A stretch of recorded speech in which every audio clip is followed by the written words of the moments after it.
व्रजजुगति जनाह्वानतः प्रोल्लसन्तम् मंदं मंदं हसन्तं मृदुमधुरवचो मेति मेति ब्रुवन्तं गोपाली पाणिपाली तरलितवलयध्वानमुग्धान्तरालम् वन्दे तं देवमिन्दीवर गलिततनुं सुन्दरं नन्दबालम्। ॐ शान्ति शान्ति शान्ति।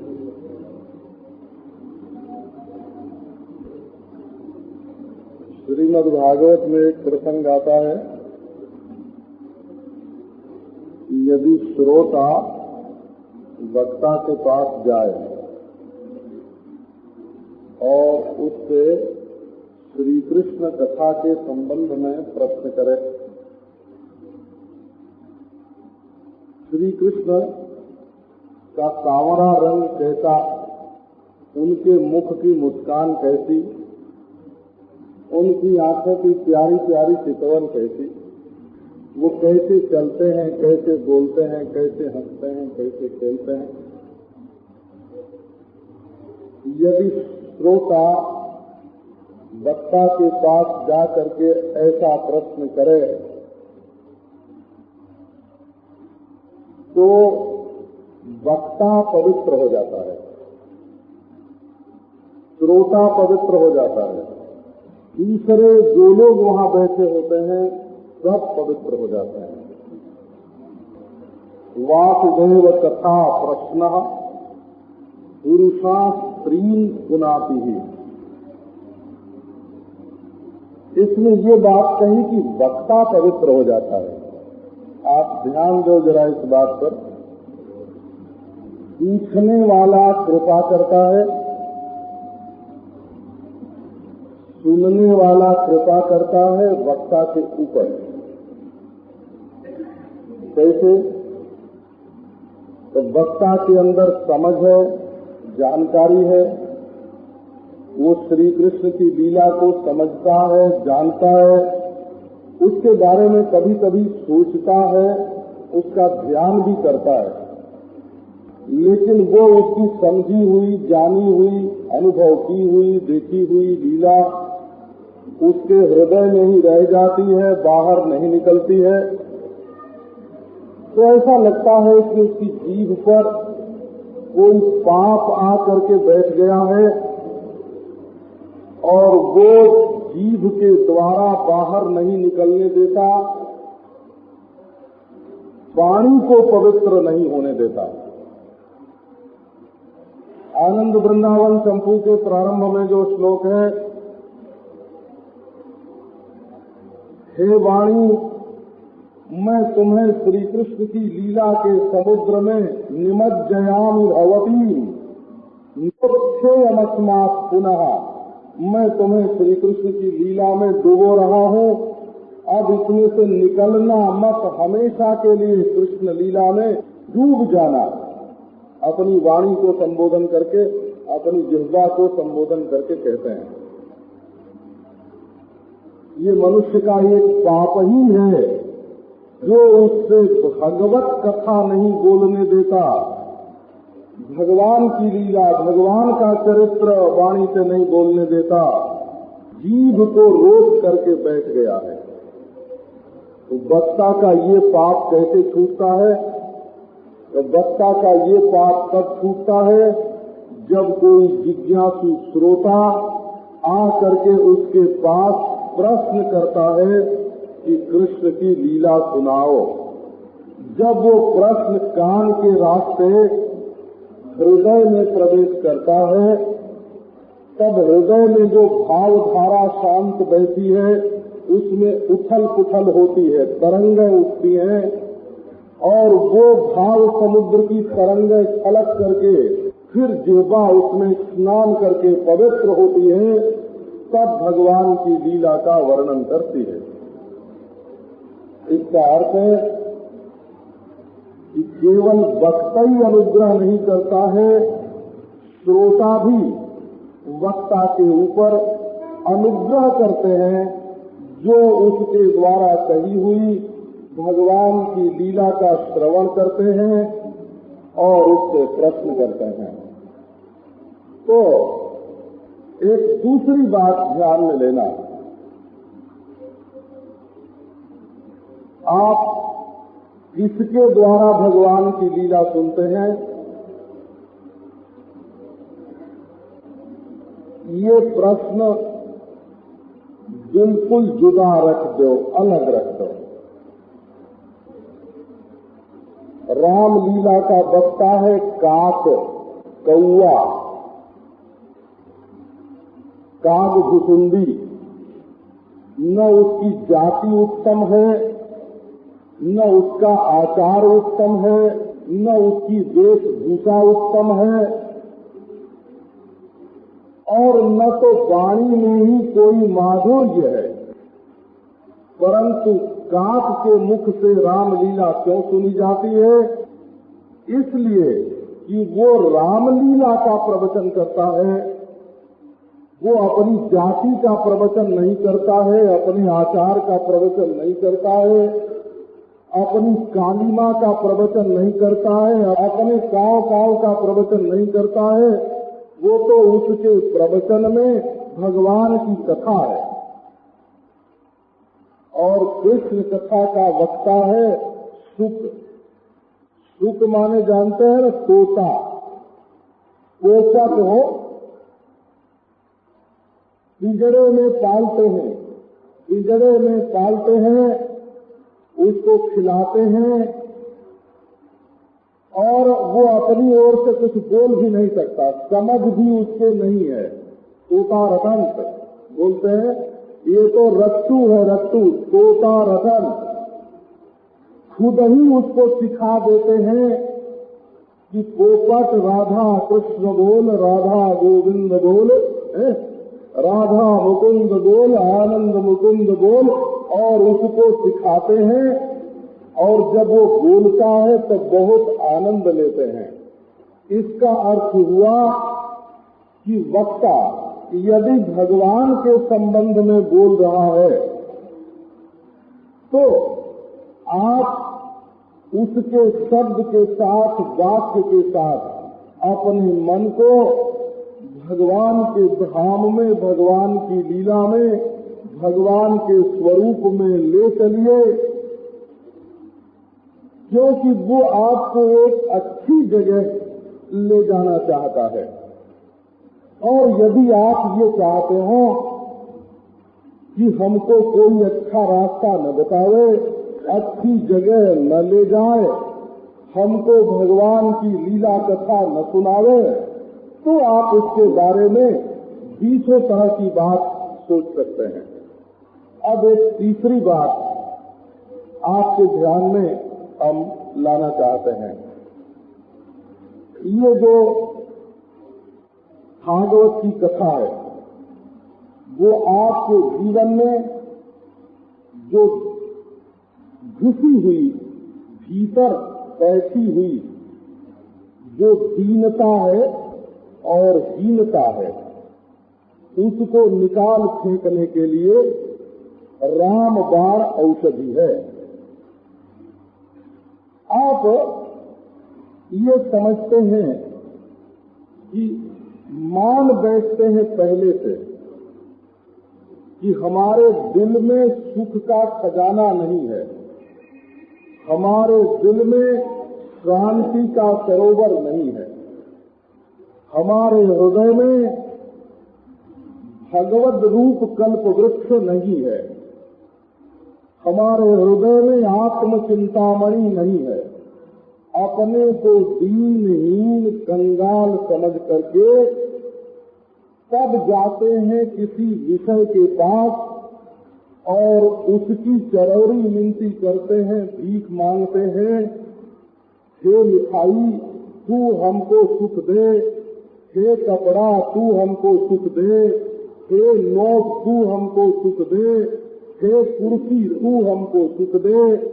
अरे तुम हो मनुष्य, तुम्हारे है दिल, तुम्हारे भीतर बैठा है भगवान, वहाँ से तो तुमको सुख मिला नहीं। अब कुर्सी में से सुख मिलेगा, पैसे में से सुख मिलेगा, भोग में से सुख मिलेगा, धन में से सुख मिलेगा। ये जो बेवकूफी का मुंबा है, उस उद्गम मूल स्रोत वो कहाँ है?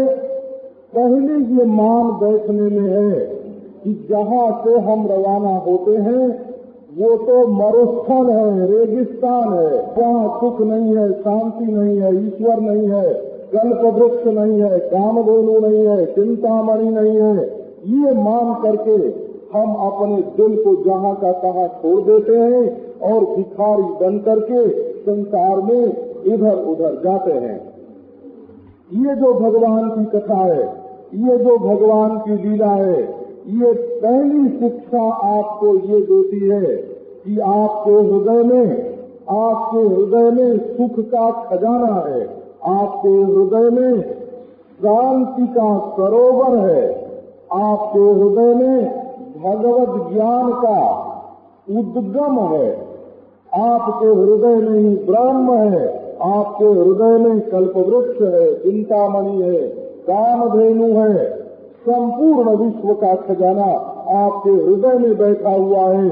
उसको छोड़कर आप जो अपने को हीन दीन मलिन मानते हैं और संसार में इधर उधर भटकने के लिए दौड़ते हैं, ये आपकी भूल है।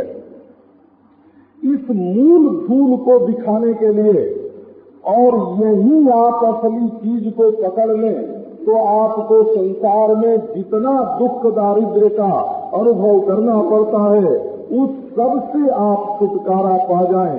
इसके लिए ये जरूरी है कि आपको ये बताया जाए कि बाबा एक बार भीतर तो देख कि तेरे दिल में कितना सुख का अगाध समुद्र उमड़ा पड़ रहा है। उसमें श्याम सुंदर मंद मंद मुस्कुरा रहे हैं, उसमें श्याम सुंदर नृत्य कर रहे हैं। अरे विश्व, तू मुझे लुभाने का करता है व्यर्थ प्रयास, नहीं जानता मेरे उर में दिख रहा प्रिय का मृदु हाथ। भले टूट जाएं ये आंखें, परन लखेंगी तेरी ओर, देख देख यह नृत्य कर रहा मेरा प्यारा नंद किशोर। हमारे हृदय में ही नंद नंदन श्याम सुंदर मुस्कुरा रहे हैं, प्रेम भरी चितवन से देख रहे हैं, नृत्य कर रहे हैं। उनके रोम रोम से आनंद के स्रोत फूट फूट कर निकल रहे हैं। सारा आनंद का, सुख का, शांति का खजाना हमारे हृदय में ही है। आप जो कुएं में ही मानो भांग पड़ गई हो, जैसे घर में आग लग गई, अपनी दाढ़ी में ही आग लग गई हो। लोग सुख के लिए, शांति के लिए, अपने को भला बनाने के लिए संसार में इधर से उधर, उधर से इधर मारे मारे भटक रहे हैं। हम पूछते हैं, आपको अपने जीवन से संतोष है क्या? आपको अपनी रहनी से संतोष है? आपको अपने मन से संतोष है? आप ये समझते हैं कि हम ठीक जगह पर बैठे हुए हैं? आपकी बात नहीं है। जो बड़ी ऊंची ऊंची कुर्सी पर बैठे हुए विश्व में बड़े बड़े नामी ग्रामी राजनीतिज्ञ हैं और शासनिक अधिकारी हैं उच्च कक्षा के, उनके हृदय में भी शांति नहीं है। जो बड़े बड़े शेख साहूकार हैं, बड़े बड़े पूंजीपति हैं, जिनके पास करोड़ों अरबों की संपत्ति है उनके हृदय में भी शांति नहीं है। जिनके पास बड़े बड़े भोग विलास हैं उनके चित्त में भी शांति नहीं है। जिनके पास स्वस्थ शरीर है, भरा पूरा परिवार है, उनके पास भी शांति नहीं है। और जो बड़े बड़े विद्वान हैं उनके पास भी सुख शांति नहीं है। हम सारी दुनिया देख के बड़े बड़े लोगों के दिल में बैठ करके आपको ये बात कहते हैं। बड़े बड़े लोग जो लोगों के सामने बड़ा अभिमान दिखाते हैं, बड़ा दिमाग जाहिर करते हैं, अपने को बहुत बड़ा आदमी मानते हैं, वे एकांत में रोते हैं, हाय हाय हमारे दिल में चैन नहीं है। कोई अपने घर की समस्या से व्याकुल है, कोई संसार की समस्या से व्याकुल है, कोई देश की समस्या से व्याकुल है और कोई नोल लकड़ी की समस्या से ही व्याकुल है।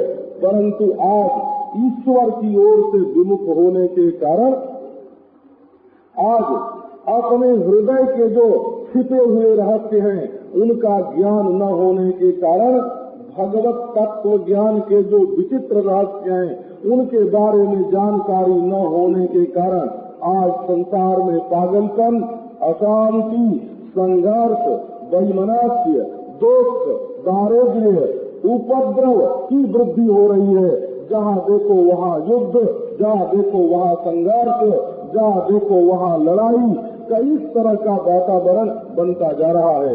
इसके मूल में एक ही बात है और वो बात ये है कि मनुष्य ने अपनी ओर देखना छोड़ दिया, अपने हृदय की ओर देखना छोड़ दिया, अपने हृदय में बैठे हुए ईश्वर की ओर देखना छोड़ दिया।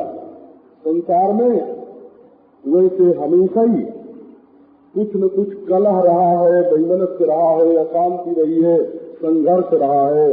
कितनी बार कलयुग आया और गया, कितनी बार द्वापर आए और गए, कितनी बार उत्थान हुआ, कितनी बार पतन हुआ, कितनी बार इतिहास में जय और पराजय का उल्लेख किया। सृष्टि बदलती रहती है, परंतु आज के समय में आज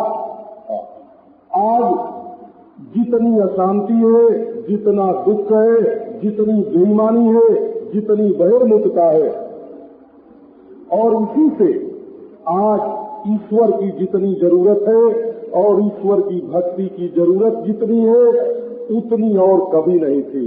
आज का युग ईश्वर के लिए, ईश्वर की भक्ति के लिए, धर्म के लिए, और ये हमारे जो वेद हैं, शास्त्र हैं, पुराण हैं, इतिहास हैं, इनके लिए बहुत ही आवश्यक युग है।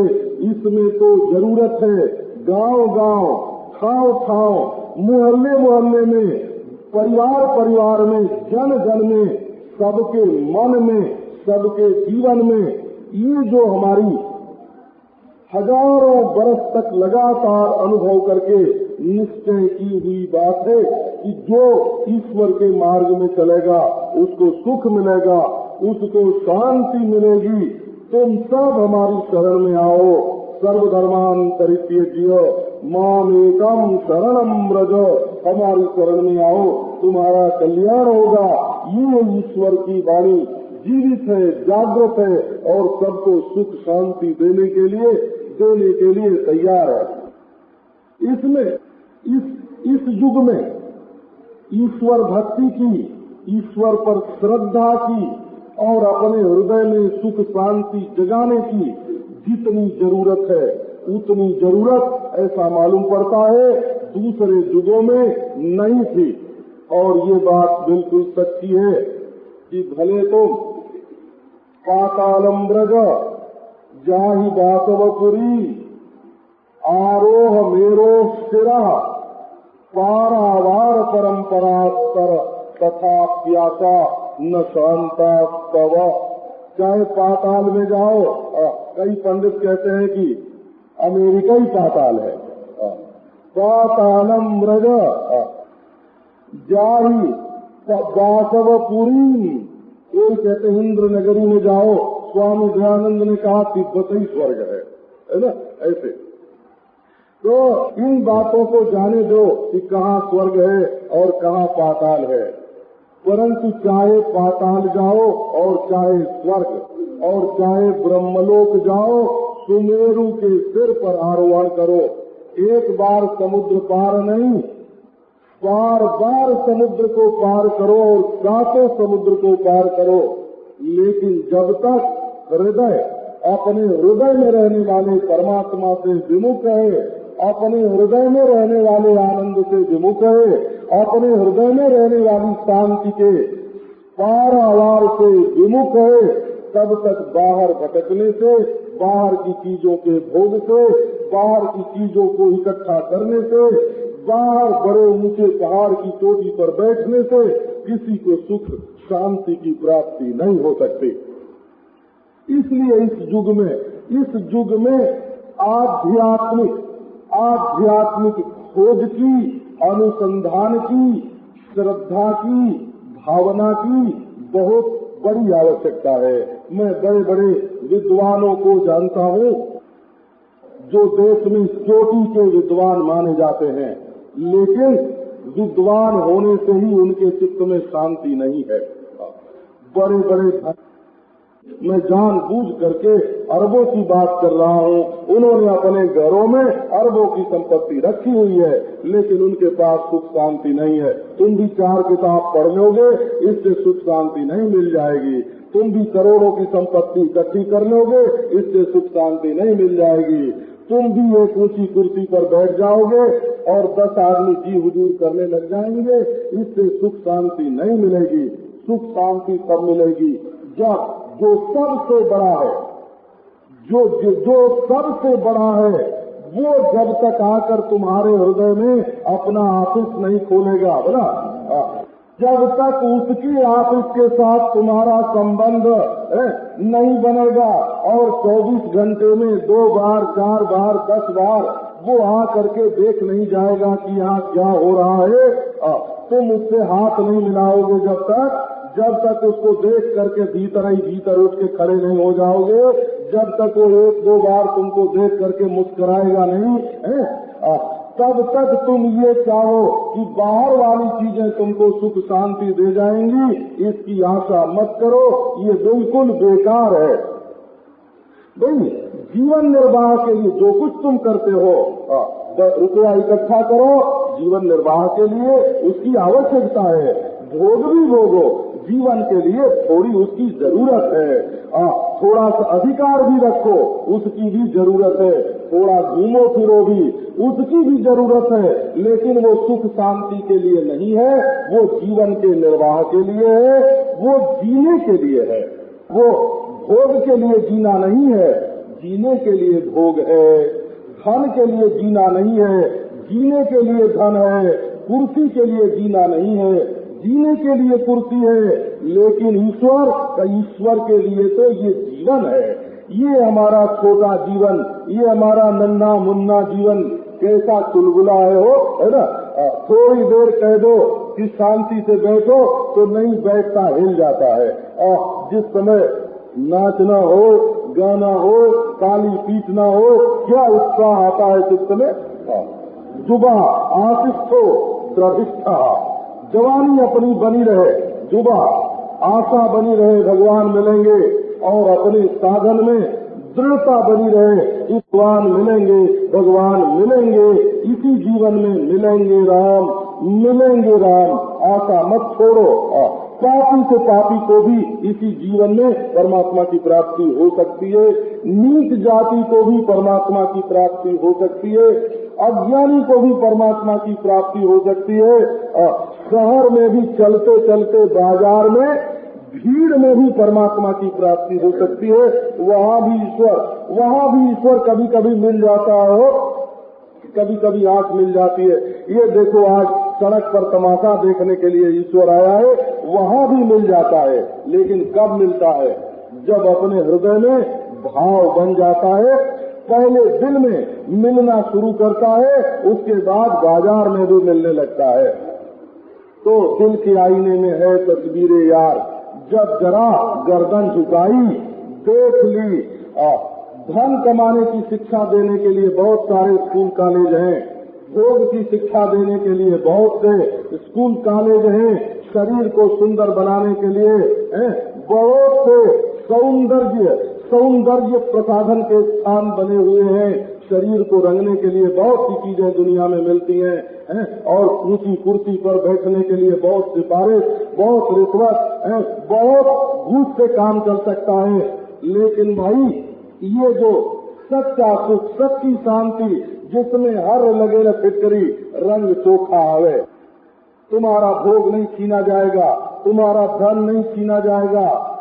कोई हम तुम्हारे घर कभी चंदा मांगने जाए हमको मत देना, बोला हम तुमसे कहे तुम हमको ये भेंट पूजा कराओ, हमारी बात बिल्कुल मत मानना। क्यों? बोले भाई इनके मन में लोभ आ गया है तब चंदा मांग रहे हैं, इनके मन में लोभ आ गया है तब ये भेंट मांग रहे हैं। तुम हमारे लोभ को देखना और हम चंदा मांगे, भेंट मांगे तो मत देना, कहना कि बाबा जी हो करके ये क्या करता है, गलत काम है, ये बात कह देना। लेकिन मैं तुमको भेंट चढ़ाने के लिए नहीं कहता हूँ, चंदा तुमसे नहीं मांगता हूँ, तुम्हारे भोग विलास में कोई रुकावट नहीं डालता हूँ।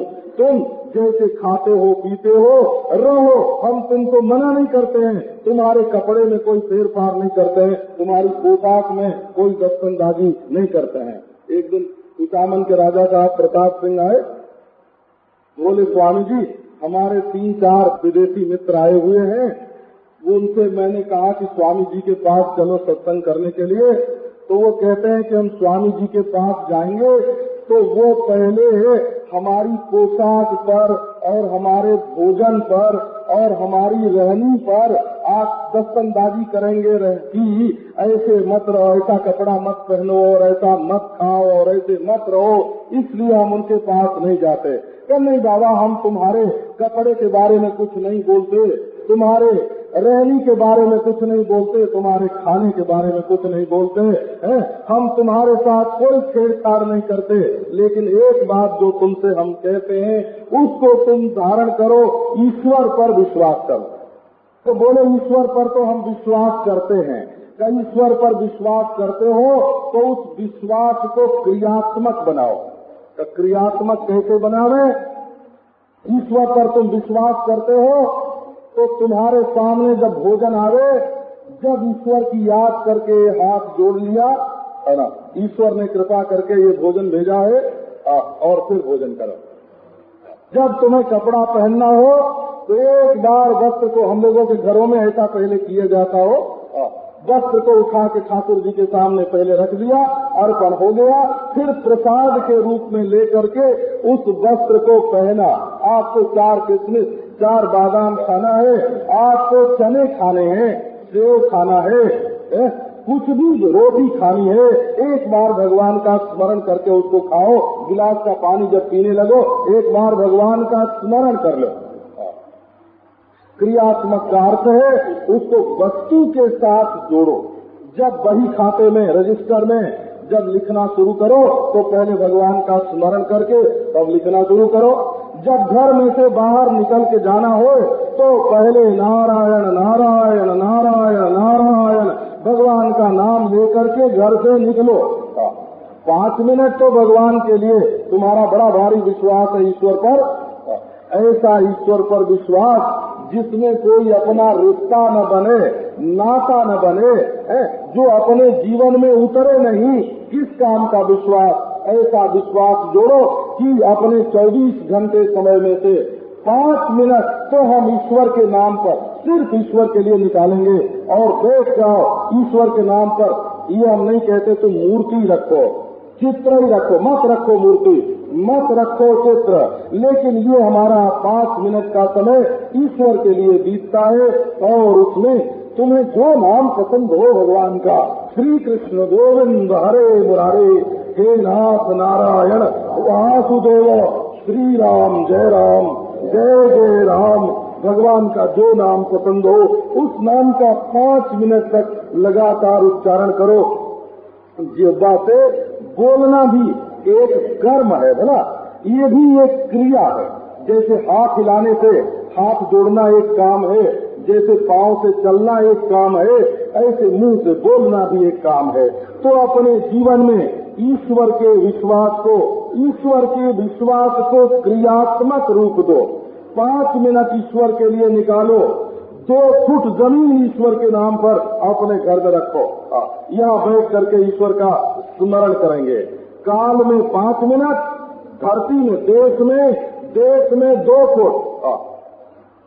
बैठने की जगह नहीं है तो खड़े होने की जगह निकाल लो, और नहीं तो 4 चने रोज ईश्वर के नाम पर निकालो। 1 पैसा रोज ठाकुर जी के नाम पर निछावर करके गरीब को दे दो। ये संबंध जोड़ने की बात है। हम लोग जब पूछते थे गांधी जी के समय में कि चरखा चलाने से स्वराज्य कैसे मिलेगा, बोले चरखा स्वराज्य नहीं देगा, चरखे में जो भावना है वो स्वराज्य देगी। चरखे में भावना है अपने स्वदेश की वस्तु से प्रेम और विदेश की वस्तु से प्रेम नहीं करना। ये जो चरखे में भावना है, जो चरखा चलावेगा उसके भीतर ये भावना आवेगी, और वो भावना ही उसको विदेशी शासन के विरुद्ध करेगी और स्वदेशी के लिए स्वदेशी शासन के लिए प्रोत्साहन देगी।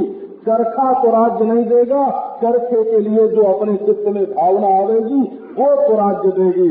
तो 4 चना ईश्वर को नहीं मिलाता, 4 पैसा ईश्वर को नहीं मिलाता, लेकिन 4 चने को हाथ में लेने पर और 4 पैसा हाथ में उठाने पर और 4 फूल हाथ में लेने पर और हाथ जोड़ने पर और जीभ से भगवान का नाम लेने पर जो हृदय में भावना आती है कि ये काम मैंने भगवान के लिए किया या भगवान के लिए कर रहा हूँ, वो भावना हमारे हृदय में पक्की होकर के बैठ जाती है और वो हमारे हृदय को शुद्ध करती है, वो हमारे जीवन का संबंध भगवान के साथ जोड़ती है।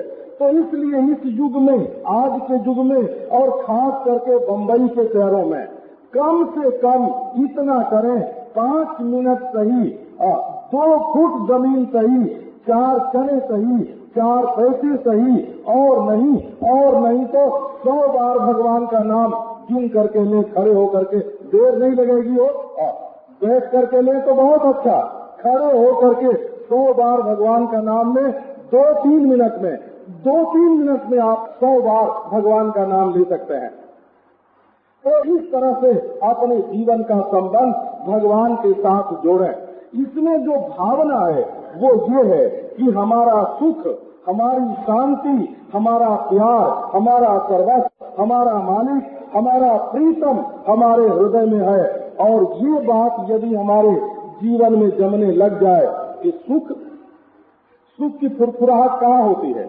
स्वाद रसगुल्ले को आता है कि जीभ को आता है, कि मन को आता है? स्वाद रसगुल्ले को आता है कि इनकी जीभ को मैंने छुआ तो रसगुल्ले को स्वाद आता है? यहाँ कहता हुआ है जिस बड़े आदमी के मुंह में मैं घुसा, रसगुल्ला कुछ होता है क्या? रसगुल्ले को स्वाद आता है? नहीं, रसगुल्ले को स्वाद नहीं आता है। रसगुल्ला खाने वाले को स्वाद आता है ना, स्वाद खाने वाले को आता है। तो स्वाद जीभ पर होता है, ये बात तो आपको मालूम है ना। ये जो सुख और शांति होती है ये दूसरे में नहीं फुरफुराती है, रुपए में। नोट तो कभी सुख होता है कि आज बहुत बड़े आदमी के हाथ में आया, नोट तो सुख नहीं होता है। सुख की फुरफुराहट अपने दिल में होती है। और यदि इस बात को आप पहचाने कि जब हमें सुखी होना हो, हमें शांत होना हो, तो हमें अंतर्मुख होकर के अपने हृदय में जाना चाहिए, क्योंकि वही सुख का सरोवर है, वही शांति का सरोवर है, वही परमानंद का उद्गम है। ईश्वर हमारे हृदय में रहता है, श्री कृष्ण हमारे हृदय में रहता है। इसलिए आध्यात्मिक उपदेशों की, आध्यात्मिक कथाओं की, उपनिषदों की, गीता की, भागवत की, हमारे वेद की, पुराण की, इतिहास की, इसीलिए सत्संग की आवश्यकता है कि ये जो महाराज कुएं में भांग पड़ गई, सारा गांव पागल हो करके सुख और शांति के लिए बाहर दौड़ रहा है कि यहाँ मिलेगी, और घर में जो बैठा है ना, घर में जो सुख बैठा है, कल्पवृक्ष है, चिंतामणि है, कामधेनु है, उसका तिरस्कार करके घर आए नागन पूजे, बाबी पूजन जाए। घर में जो बैठा हुआ ईश्वर है, जो सुख है, शांति है, उसकी तो पूजा नहीं करते हैं, गांव में उसको ढूंढने के लिए जाते हैं। तो यही सत्संग की जरूरत है कि सबके हृदय में बैठा हुआ जो सुख शांति का खजाना है वो लखा दिया जाए, चाहे धनी हो गरीब, चाहे गरीब, चाहे पढ़ा लिखा हो और चाहे मूर्ख, चाहे ऊंची कुर्सी पर हो, चाहे नीची धरती पर बैठता हो, चाहे किसी भी हालत में हो मनुष्य, अगर उसको ये मालूम हो कि हमारे सुख और शांति का मूल उद्गम हमारे हृदय में है और हम बिना किसी भोग के, बिना किसी धन के, बिना किसी कल कारखाने के भी यदि हम अपने हृदय की ओर देखें तो वहाँ से सुख शांति का खजाना ले सकते हैं। तो वो चीज बताने के लिए, मानसिक शांति देने के लिए आपके मन में जो हीनता का भाव है कि मैं कंगाल हूँ, मैं दीन हूँ, मैं हीन हूँ, मैं दुखी हूँ, मैं अज्ञानी हूँ, मुझे यहाँ सुख नहीं मिलेगा, वहाँ जाने पर मिलेगा, मुझे यहाँ समझ नहीं मिलेगी, वहाँ समझ मिलेगी, मैं यहाँ अच्छी तरह से जीवन नहीं बिता सकूंगा, वहाँ जाऊंगा तो अच्छा जीवन बिता सकूंगा। ये सब जो कल्पनाएं आपके मन में भरी हुई हैं, उनको दूर निकालने के लिए आज सत्संग की बहुत बड़ी आवश्यकता है। ये स्कूलों के द्वारा जो शिक्षा दी जाती है वो आधिभौतिक पदार्थों के संबंध में जानकारी कराई जाती है। उसके द्वारा आप साइंस की बातें जान करके इंजीनियर हो सकते हैं, क्या उसके द्वारा आप कारखाने खोल सकते हैं, उसके द्वारा आप पैसे कमा सकते हैं, उसके द्वारा आप रॉकेट छोड़ सकते हैं, उसके द्वारा पृथ्वी की परिक्रमा कर सकते हैं, उसके द्वारा आप बहुत बड़ी भौतिक उन्नति कर सकते हैं। स्कूल और कॉलेज ये शिक्षा आपको देते हैं और बहुत अच्छा करते हैं, इनकी भी जरूरत है, इनकी शिक्षा देनी चाहिए, लेकिन इनके साथ वो जो मौलिक बात है, मूलभूत, नेहरू जी कहते हैं बुनियादी चीज हो, जो बुनियादी चीज है ना तुम्हारे दिल में जो ईश्वर बैठा हुआ है, सुख शांति का खजाना, उसको भूल करके कहीं भी जाओगे तो सुख शांति नहीं मिलेगी। ऊंचाई पर रॉकेट के द्वारा चंद्रलोक शुक्रलोक में जाने पर भी सुख शांति नहीं मिलेगी। और सारे एक पृथ्वी के तो क्या सारे ग्रह मंडल की परिक्रमा करो तब भी सुख शांति नहीं मिलेगी। नई धरती बना लो तब भी सुख शांति नहीं मिलेगी, क्योंकि सुख शांति का मूल तो अपने हृदय में है और वो ईश्वर है। उसी को हम श्री कृष्ण कहते हैं, ब्रह्म कहते हैं, उसी को परमात्मा कहते हैं। और जब श्रीमद् भागवत का, उपनिषद का, गीता का वर्णन करने लगते हैं तो लोग इस बात को भूल नहीं जाए, इसको याद करें, याद रखें और हमेशा सुखी रहे, जहाँ जाए जा रहे वहाँ सुखी रहे, शांत रहे, उनके हृदय में एक स्थिरता आ जाए, इस बात को दृष्टि में रख करके बोलते हैं। तो ये जो हमारे श्रोता शुरू से ही आपको बताया कि ये बड़े अनुग्रही, ये कृपा न करें, ये प्रेम न करें, ये श्रवण करने के लिए नाम है, ये उदारता के साथ अपना काम धंधा छोड़ करके, है ना, यदि सुनने के लिए नाम है और ये अपने बढ़िया फर्नीचर छोड़ करके अगर धरती पर न बैठे, ये अपने एयर कंडीशन में से न निकले, तो बाबा ये जो अपनी मजदूरी का समय है, काम करने का समय है, घर में रोटी के लिए आटा की जरूरत है, वे लोग भी उतनी देर के लिए कमाई करना अपना छोड़कर के आके कथा में वार्ता में बैठते हैं। ये उन्हीं का अनुग्रह, उन्हीं की कृपा है कि वक्ता की वाणी में से वो चीज निकलती है जिससे लोगों को अपनी दीनता, हीनता, मलिनता छोड़ करके परमेश्वर के साथ मिलने की योग्यता आवे। तो ये बड़े सुख की बात है कि आप लोगों के मन में उत्साह है। मनुष्य के जीवन में जब तक उत्साह है तभी तक वो मनुष्य है, और नहीं तो उसके बाद, है ना, या तो वो ईश्वर है जिसके हृदय में ईश्वर, है ना, जिसके हृदय में उत्साह नहीं है, या तो वो ब्रह्म है ना, और या तो पत्थर है। दो में से दो में से तीसरी कोई गति नहीं है। तो आप उत्साही हो करके इस सत्संग की परंपरा को चलाने और अधिक से अधिक जगह जगह ठाव ठाव गांव गांव नगर नगर घर घर में सत्संग होने लगे, ऐसा संकल्प करें जिससे सबके हृदय में सुख शांति का विस्तार हो। और श्रीमद् भागवत इसके संबंध में बहुत ही उत्तम कोटि का ग्रंथ है, उत्तम कोटि का साहित्य है।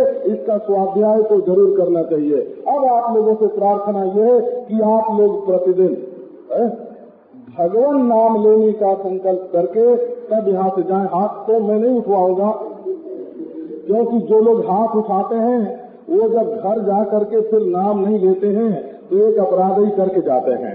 तो हम आपको अपराधी तो नहीं बनाना चाहते बना, लेकिन आप बैठे बैठे हृदय में अपने ये संकल्प करें कि 5 मिनट तो हम कम से कम रोज भगवान नाम का उच्चारण करने के लिए, नाम लेने के लिए निकालेंगे और देखेंगे कि हमारे हृदय में ईश्वर कहाँ छिपा हुआ है, उसको प्रकट करके छोड़ेंगे।